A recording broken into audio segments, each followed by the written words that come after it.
ining to lang na ini, marayan tubo, mahamis, tapos ining tubo man kay ini, bakong mahamis, pero malaki ang mass production niya. So, pwede I think, ang apo dyan is genetic engineering. Genetic. Tsaka ang mahihiling tadigdiyo, pinaka-target man, feeling ko, grabe magkanggabos man, pinaka-target kan Department of Agriculture asin sa tuyang mga baraoma, high yield and high productivity. Tangari, di kita magkulang sa pagkakad, and may bitaran ito mga, tawag dyan, mga hilang na sanhi kaniyong mga traditional na daigdig. So, may mga haka-haka for sure ang mga farmers so, kailangan talaga meron pa din na magpupun kita duman sa pinakababa. Information dissemination. Kung anong ining agri-biotech na ini, tangani nga, well, siyempre, maintindihan ninda kung ano man ang benefit kay ni despite kay itong mga posibleng epekto kay ni. And siyempre, dapat makurtar man giraray yan. Siyempre, nabanggit na naman sa mga kapamilya ang abot sa fur, mga haka-haka, mga katatakutan. Last time po, si fear of touch, as in fear of sleep, ang pigheras kan sa Indo nga morning barkada manungod sa mga phobia. Ngunyan, iheras ko naman sa Indo, anduang iba pa. Takot. Kapamilya, kung labi ang takot nindo sa sitwasyon na mayo kamong kaiba o may fear of being alone kamo, ang apod po dyan is eromophobic kamo. Eromophobic ka. Pagtakot kang magsolo-solo. Yan sa mga broken-hearted. Eromophobia anapod sa morbid dread of being alone. Kuya pa ansaro. Sa mga baybay, baga po mga kapamilya sa baybay dagat, igwang nagpapatalbong, ano po, sa magalindayan sa kablit. Aba, ang mga taong daiiyan kaya, apod sa inda, na may takot na italbong na buhay. Parang pangit. May takot po akong italbong na buhay. Ang apod dyan, Miles, saphephobia. And fear na namamate ninda. Dugang na impormasyon yan, manungod sa mga fear na nabibilog sa tao na dapat man i-overcome. Pero dahil ko pa nasisimbag itong hapot mo na igwa man ng gadbang phobia, natakot, mga tao na takot magka-phobia. Kung may apon sa inyo. May nahanap na. Hanapon tayo. Ayan. Kaya na-excite. Na-excite eh. Kapamilya Tampok sa ABS-CBN News Patrol.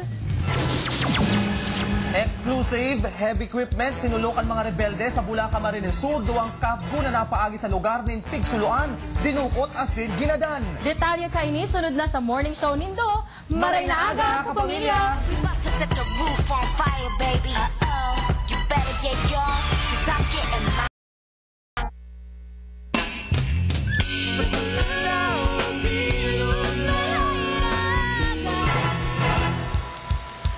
Kapamilya, Mayo 21, taon 2010, at ubangutan ng mga bareta, ngunya na aga. Exclusive heavy equipment sinulukan mga rebelde sa Bulacan, Camarines Sur. Duang kapgo na napaagi sa lugar ng Pigsuluan, dinukot asin ginadan.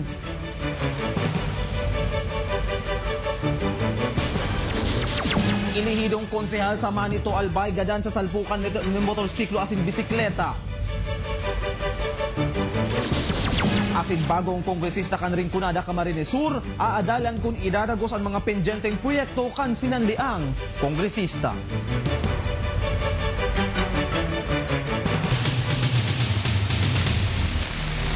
Nag-aaso pa ang duwang grader na naabutan ka news team pasado alas 3 nin hapon sa mabulod na barangay Santo Niño, Bula sa Camarines Sur.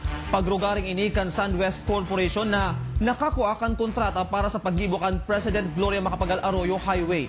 Istorya kan saro sa apat na operator kan heavy equipment, sulamenteng sinabing rason kan NPA sa panunulo, iyon da ipagbayad revolutionary tax kan grupo. Huli sa nangyari na handalugod ang iba pang mga residente sa lugar, baka mapinjente ang patinambo digdi. Sa tansyaman ni Colonel Ernesto Cruz kan 42nd Infantry Battalion, balos ini kan grupo kulitan naging kulelat na sa Bicol ang party list na suportado kan NPA. Alagad kung piniligtas kan mga rebelde ang apat na grader operator, sinuluman kan NPA ang gamit na motorsiklo kan mga kapgo na napaagi sa lugar. Piniringan, pinagbubugbog, ginakod ang duwang kapgo na sinda Edwin Bilando asin Stanley Portuguese antes pagbabadilon sa payo. Labi man ang anggot ni Colonel Leoncio Sirunay, ang pamayokan kapgo sa Bicol sa ginibukan NPA na subuot pagbalgar sa derechos humanos. Angat kaini sa CHR asin sa karapatan Bicol, tabangan sinda na mapanimbag ang kagibukan krimen. para mientras ipapatente sa kapilya na kan Army sa tinangis pili an bangkay kan duwang kakgu. Gada na ang hepe kan magaraw PNP na si Police Chief Inspector Angeles Balya. Hepe kan magaraw PNP. Alas 4:30 kasudbang maagaon nagpalyar ang kidney kaini kaya ibinalyo pa kuta sa sarong ospital na may pasilidad magtratar kan nasambit na parte kan hawak. Pigi-establish pa ka na otoridad kung may koneksyon sa eleksyon ang pambabadil. Kaya pati nakakalibre pang kankibo day pa masusog kan pulis. Nagbilog na ng Task Force Balya ang Naga City Police Office na matutok sa investigasyon kan kaso. Gadaan matapos na maaksidente ang bagong ilihir na konsihal kan Manito Albay. Halisubot sa beach, ang biktima kan maaksidente ang piglulunadang motorsiklo. Angkas ni Municipal Councilor Bonifacio Benitez ang aki asin mga makuapo kan mangyari ang aksidente. Sarong bisikleta ang nakabanggaan kan motorsiklo. Nadarapaman sa ospital si Benitez alagad mag-aalas 4 ng hapon binawian siya ng buhay. Salbado naman sa peligro ang mga nakaiba niyang aki. Huring termino na ni Benitez ngunyan bilang municipal councilor. Nag-ikaduwa ini sa pwesto sa katatapos pa sa ng pirilian. Day pa man legal na lakdang ang pamilya kontra sa nakabanggaan na bisikleta na si Sereno Naz Jr. kan Buenavista, Legazpi. Sarong day pa nabibistong lalaki ang nakuang nakalataw sa Bicol River sa San Francisco, Ciudad de Naga. Nakasulot ini in blue shirts as in gray shorts, mantang nag-edad ang lalaki po 50 hasta 60 anyos. Dudaan pulisya day pa nakakaloy na nakalutang ang lalaki kan makua day pa subot bloated and hawak kaini. Pulis na nahiling na tama sa may mata asin nagdudugo ang dungo. Posible subot may foul play sa insidente. Naglampas na sa 23 mil hektarya ng dagang agrikultura ng apektado kan El Nino sa Bicol, sigun sa Departamento de Agrikultura. 40% kay ni ang deklarado kan ahensya na mayong tsansang makabawi pa sa distroso. Sa tulong probinsya, labing tinamaan El Nino ang Camarines Sur na may labing danyo sa paruyan asin maisan. Albayman ang may labing danyo sa high-value crops, arog kan mga gulayon. Alagad kambyo kan DA, dikit ang kabawasan kay ni sa pig target na hektarya ng daga, kanahensya na matatanuman ngunya na taon. Laom kan DA sa ikaduwang semana kan Hunyo, mapo na ang tig-uran asin padago subot ang pagtunindanin seed subsidy sa matanong. Pag-aadalan kan bagong ilihidong kongresista kan ikalimang distrito kan Camarines Sur kung idadagos niya ang darakulang proyekto na day natapos kan pigsalidahan na kongresista na si Felix Alfilor Jr. Pira sa mga ini ang milyong pisong dredging kan danaw nin bato, pagsemento kan Alfilor Highway asin ang pirming pagbabaha sa Rinconada. Mabulos pa ang muwan subot ang mga proyekto sa syudad nin Iriga na balwarte kan mga Alfilor, alagad ipaparyoridad ang buot kan lideres niya sa syudad. In ABS-CBN News Patrol, mapadagos pa po ang Orestoryanta sa pagbabalikan sa indong Morning Barkada, maray na aga kapamilya.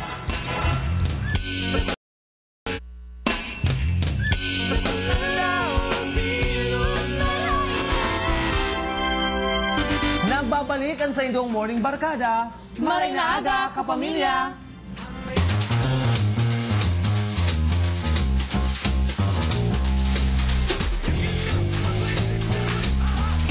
Knowledge power, aramon takon, anong klase aramon. Kung anong klaseng helang pas ang... Stop it! Kung anong klaseng helang sa pangaini pigaapod ng TMJ o temporomandibular joint disorder na pigaapod man na custom syndrome.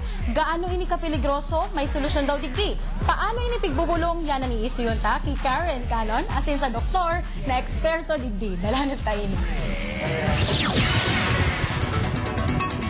Kamo nagkaka-eksperyensya nin sobrang kulugkan pa nga.